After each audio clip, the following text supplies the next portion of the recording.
নমস্কার, আমি ডক্টর দিব্যেন্দু মণ্ডল। আজকের যে ডিজিজটি নিয়ে আলোচনা করব এটি মেয়েদের হয়ে থাকে এবং এটি খুবই একটি যন্ত্রণাদায়ক ডিজিজ। মেয়েদের যখন প্রথম মেনস্ট্রুয়েশন শুরু হয়, অর্থাৎ ওই 12 থেকে 13 বছর বয়সে, তখন থেকেই এই ডিজিজটি অনেক সময় দেখতে পাওয়া যায়। অর্থাৎ পিঠের মধ্যে প্রচণ্ড যন্ত্রণা হয় সেই সময়, অর্থাৎ যে মেনস্ট্রুয়েশনের 1-2 দিন আগে থেকেই যন্ত্রণাটা স্টার্ট হয় এবং মেনস্ট্রুয়েশন চলাকালীনও কারো কারো যন্ত্রণা হয়। এবং এই যন্ত্রণাটা শুধু পেটের মধ্যে সীমাবদ্ধ থাকে না, পায়ের দিকেও নামে, অর্থাৎ পায়ে যন্ত্রণা হয়, কোমরে যন্ত্রণা হয়, মাথার যন্ত্রণা হয় এবং নসিয়ার টেন্ডেন্সি থাকে, অর্থাৎ একটা বমি বমি ভাব থাকে।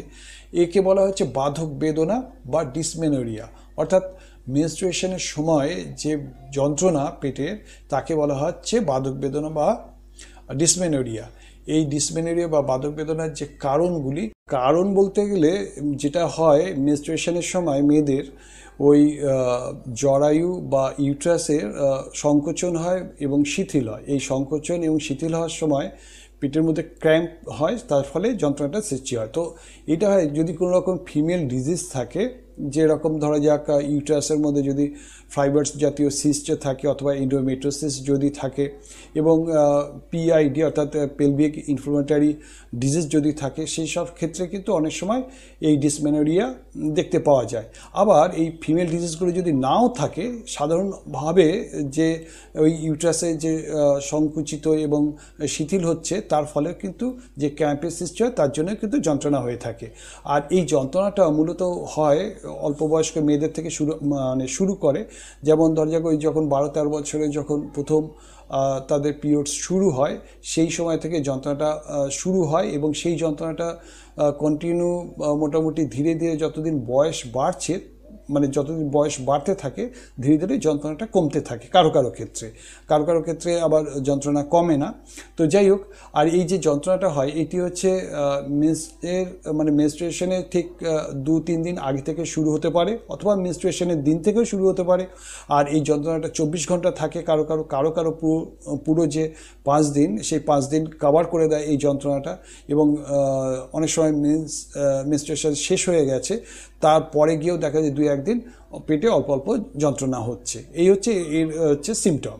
ঠিক আছে, তো এবার আসে ট্রিটমেন্ট, অর্থাৎ হোমিওপ্যাথি ট্রিটমেন্ট। যে ট্রিটমেন্টের আমি বলছিলাম আগে, যে এই যে ডিজিজটা, অর্থাৎ শুধু ওই পেন কিলার খেয়ে ব্যথা কমিয়ে তো কোনো লাভ হয় না, আর পেন কিলারে অনেক কিছু সাইড এফেক্টও থাকে, কিন্তু হোমিওপ্যাথিতে কোনো সাইড এফেক্ট থাকে না, যন্ত্রণাটাও চলে যায়।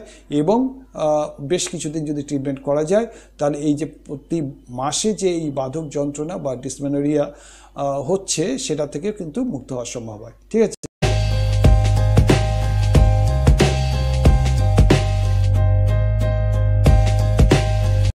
মেডিসিন বলার আগে আমি যে কথাটি প্রতিবার বলে থাকি, যে সাইন সিমটম দেখে তবে মেডিসিন খেতে হয়।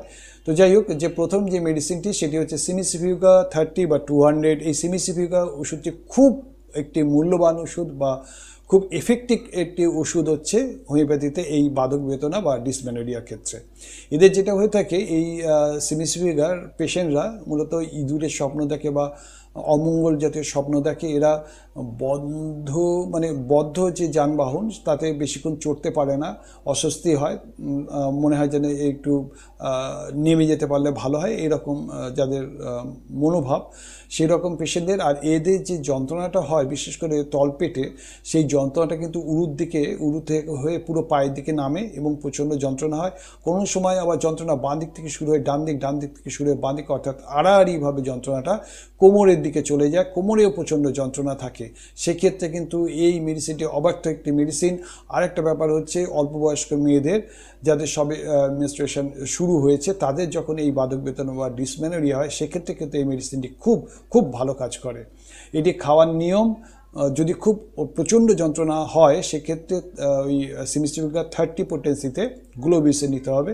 সেই গ্লোবিসের 6টা করে গ্লোবিস 4 ঘন্টা অন্তর ব্যবহার করা যেতে পারে। যখন দেখা যাবে ব্যথা কমে এসছে, তখন দিনে 2বার করে খাবে, যে কদিন মেনস্ট্রুয়েশন চলছে, এবং তারপরে শুধু 1বার করে 6টা করে খেয়ে যাবে বেশ কিছুদিন। তাহলে দেখা যাবে যে এই যে প্রবলেমটা হচ্ছিল, অর্থাৎ প্রত্যেক মাসে যে পিরিয়ডস শুরু হওয়ার আগে যে যন্ত্রণাটা শুরু হয়ে যাচ্ছিল সেটা কিন্তু ধীরে ধীরে কমে যেতে থাকবে।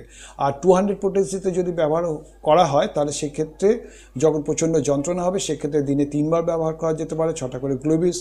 আর যদি যখন যন্ত্রণা থাকবে না তখন ওই সপ্তাহে 2 দিন বা 3 দিন করে খাবে ওই 6টা করে গ্লোবিউলস একবার, আবার 5-6 দিন গ্যাপ দিয়ে আবার 3 দিন খাবে। এইভাবে বেশ কিছুদিন খেতে হয়। খেতে খেতে দেখা যায় যে এই যে যন্ত্রণা প্রত্যেক মাসে আসছিল সেটা কিন্তু সম্পূর্ণ চলে গেছে, আর ব্যথা আসছে না। ঠিক আছে, এর যে পরে মেডিসিন সেটি হচ্ছে ক্লোসিয়েন্স 30। এই ক্লোসিয়েন্স মেডিসিনটি খুব ভালো একটি মেডিসিন। এই সিমটমটা যেটা হচ্ছে, এই যে যন্ত্রণাটা হয় পেটে, এই যন্ত্রণাটা হওয়ার সময় সে সামনে দিকে ঝুঁকে পড়ে, অর্থাৎ কুঁকড়ে যায়, পেটে মনে হয় কিছু দিয়ে বাঁধলে ভালো হতো, মানে হাতটা দিয়ে পেটটাকে চেপে ধরতে চায়, এই রকম যদি যন্ত্রণা হয় সেক্ষেত্রে কিন্তু খুব ভালো মেডিসিন হচ্ছে ক্লোসিন্থ। এটি খাওয়ার নিয়ম হচ্ছে 2 ফোঁটা করে, যদি লিকুইড হয় 2 ফোঁটা করে দিনে 3-4 বার খাওয়া যায় যতক্ষণ ব্যথা হচ্ছে। আর ব্যথা যখন থাকবে না তখন 30 পোটেন্সিতে দিনে একবার করে খেয়ে যেতে হয় বেশ কিছুদিন। আর যদি গ্লোবিস হয় তাহলে 6টা করে গ্লোবিস দিনে 3-4 বার খাওয়া যায় যখন প্রচণ্ড যন্ত্রণা হয়, এবং যন্ত্রণা যখন কমে যাবে তখন প্রত্যেক দিন ওই 6টা করে গ্লোবিস সকালে একবার করে খেয়ে যেতে হবে বেশ কিছুদিন। দেখা যাবে যে এই যন্ত্রণা হচ্ছিল প্রত্যেকবার পিরিয়ডের সময় সেটা কিন্তু সম্পূর্ণ চলে যাবে। পরে মেডিসিন হচ্ছে কোলফাইলাম মাদার বা 30। এই মেডিসিনটি তাদের দেওয়া হয়ে থাকে যারা যন্ত্রণায় থরথর করে কাঁপতে থাকে, মানে এতটাই যন্ত্রণা হয় যে তারা কাঁপে এবং খুব দুর্বলতা অনুভব করে। সেই ক্ষেত্রে কিন্তু এই মেডিসিনটি অবার্থ একটি মেডিসিন। আর এই যে কোলফাইলামের যে যন্ত্রণাটা হয়, অর্থাৎ এই পেশেন্টদের সেই যন্ত্রণাটা হচ্ছে ছুটে বেড়ানো যন্ত্রণা, অর্থাৎ যন্ত্রণাটা ডান দিক থেকে বাঁ দিক, বাঁ দিক থেকে ডান দিক, উপর থেকে নিচে এরকমভাবে ছুটে ছুটে বেড়ায়, মানে খোঁচা দিয়ে দিয়ে যেন যন্ত্রণা হয়। এবং এই যন্ত্রণাটা শুধু পেটের মধ্যে সীমাবদ্ধ থাকে না, ইউট্রাস অবধি পৌঁছে যায়, অর্থাৎ ইউট্রাসের মুখ অবধি, মানে জরায়ুর মুখ অবধি এই যন্ত্রণাটা প্রসারিত হয়। সেক্ষেত্রে কিন্তু এই মেডিসিনটি অবার্থ একটি মেডিসিন। আর যদি সাথে সাথে এই যন্ত্রণাটা কমাতে হয় তাহলে 20 ফোঁটা করে হাফ কাপ জলে 3 থেকে 4 বার খেলেই কিন্তু যন্ত্রণাটা কমে যায়। আর অন্যান্য সময়, অর্থাৎ এইরকম সিমটম যদি প্রত্যেকবারই দেখা যায় তাহলে কোলোফাইলাম 30 বা 200 পোটেন্সিতেও সকালে 2 ফোঁটা করে খালি পেটে একবার খেয়ে যেতে হয়। পুরো বেশ কিছুদিন খাওয়ার পরে দেখা যাবে যে এই যে যন্ত্রণাটা, এই ছুটে বেড়ানো যন্ত্রণা, থরথর করে কেঁপে যাচ্ছে যে যন্ত্রণাটা হচ্ছিল, সেইটা কিন্তু সম্পূর্ণ চলে যায়, আর এই যন্ত্রণাটা ফিরে আসে না। ঠিক আছে, এরপরে মেডিসিন হচ্ছে ক্যামোমিলা 30। এই মেডিসিনটা তাদের দেওয়া হয়ে থাকে যেসব পেশেন্টরা অধৈর্য হয়ে পড়ে অল্পতেই এবং এদের কোনো কিছুতে সন্তুষ্ট হয় না, অর্থাৎ কোনো একটা জিনিস পেলো মনে হয় এটা ভালো না, এর থেকে আরও ভালো একটা জিনিস, অর্থাৎ মনের একটা যে ভাব থাকে কোনো কিছু ঠিকমতো পছন্দ হতে চায় না। এরকম পেশেন্টদের যদি পেটে যন্ত্রণা হয় এবং এই মেনস্ট্রুয়েশনের সময়, অর্থাৎ এই বাধক বেদনাকালীন যাদের পেটে প্রচণ্ড গ্যাস হয় সেক্ষেত্রে, এবং এই ব্যথাটা মূলত নাভির চারধারে যদি অতিরিক্ত হতে থাকে সেক্ষেত্রে কিন্তু ক্যামোমিলা মেডিসিনটি খুব ভালো একটি মেডিসিন। এটি খাওয়ার নিয়ম, ওই ব্যথা যদি থাকে তাহলে ওই 4 ঘন্টা অন্তর 6টা করে গ্লুবিউস খেতে পারে। আর যদি এটা লিকুইডও হয় তাহলে 1 ফোঁটা করে 4 ঘন্টা অন্তর খেতে পারে, এবং যখন ব্যথা থাকবে না তখন দিনে 2 ফোঁটা করে বা 6টা করে গ্লুবিউস সকালে একবার করে খাবে 30 পোটেন্সিতে। ঠিক আছে, এই যে পরে মেডিসিন সেটি হচ্ছে ককুলাস ইন্ডিকা। ককুলাস ইন্ডিকার যে পেশেন্টরা, এই পেশেন্টরা হচ্ছে গাড়িতে চড়তে পারে না, গাড়িতে চললে তাদের বমি হয় এবং এদের যন্ত্রণাটাও ঠিক ওই নাভির চারধারে হয়, এবং এদের যে ব্লিডিংটা হয় সেটা হচ্ছে ক্লট থাকে ব্লিডিংয়ের মধ্যে। আর ক্লট বলতে ওই ডালা ডালা টাইপের ব্লিডিং হয়ে থাকে। আর এদের যে যন্ত্রণাটা হয় সেটা নাভির চারধারেই এদেরও খুব অতিরিক্ত যন্ত্রণা হয়, এবং সেই নাভির কাছ থেকে যন্ত্রণাটা হয় ধীরে ধীরে সারা পেটে ছড়িয়ে পড়ে, এবং এদের পেটেও ওই গ্যাসের সৃষ্টি হয়, অর্থাৎ এই মেনস্ট্রুয়েশনের সময় পেটে গ্যাস হয়ে যায়, পেট ফুলে যায়। সেক্ষেত্রে কিন্তু ককুলাস ইন্ডিকা মেডিসিনটি খুব ভালো একটি মেডিসিন। 30 পোটেন্সিতে ব্যবহার আমি দিয়ে দেখেছি, খুব ভালো রেজাল্ট পাওয়া যায়, তবে 200ও ব্যবহার করা হয়ে থাকে। তো যাই হোক, এইরকমই একইভাবে যদি খুব বেশি যন্ত্রণা হয় তাহলে ওই 6টা করে গ্লুবিস অন্তত 4 ঘন্টা অন্তর খেতে পারে, এবং ব্যথা কমে গেলে 6টা করে গ্লুবিস বা 2 ফোঁটা করে শুধু সকালে একবার করে খাবে বেশ কিছুদিন খেলে। যদি সমস্ত সিমটমস মিলে যায় তাহলে এই মেডিসিনেই কিন্তু এই বাধক বেদনা সম্পূর্ণ কিওর হয়ে যায়।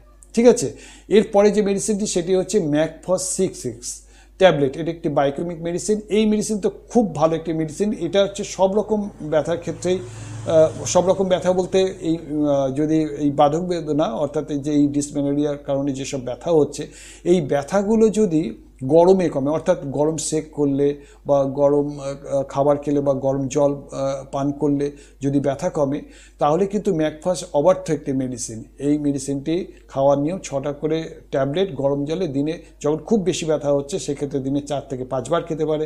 ব্যথা কমে গেলে দিনে 2 বার করে বেশ কিছুদিন যদি খেয়ে যাওয়া যায়, তাহলে কিন্তু এই বাধক বেদনা আর ফিরে আসে না। আরেকটি ব্যাপার হচ্ছে, এই আগে যে মেডিসিনগুলো বললাম সেই মেডিসিনগুলোর সাথেও কিন্তু এই ম্যাকফাস্টটা খাওয়া যেতে পারে। অর্থাৎ যদি কারো সিমটমস সিমিসিফিউগার সাথে মেলে, তাহলে সে সিমিসিফিউগার সাথে সাথে এই ম্যাকফাস্টটাকেও রাখতে পারে ওই টাইমে, অর্থাৎ যখন প্রচণ্ড যন্ত্রণা হচ্ছে সেই সময় এই ম্যাকফাস্টটাকেও 4 বার এবং সিমিসিফিউগা হচ্ছে 4 বার যদি খাওয়া যায়, দেখা যাবে ঘন্টা 2-এর মধ্যে মানে যে যন্ত্রণা সে উধাও হয়ে গেছে। আর যে ক্লোসিন্থ সেটাও যদি সেই সিমটমের সাথে সাথে কিন্তু ম্যাকফাস্টটা ব্যবহার করা যেতে পারে। অর্থাৎ ম্যাকফাস্ট মেডিসিনটা সব রকম যে এই বাধক বেদনার ক্ষেত্রে কিন্তু ব্যবহার করা যেতে পারে। ঠিক আছে, আরও অনেক মেডিসিন আছে, সেগুলো নিয়ে আলোচনা করছি না।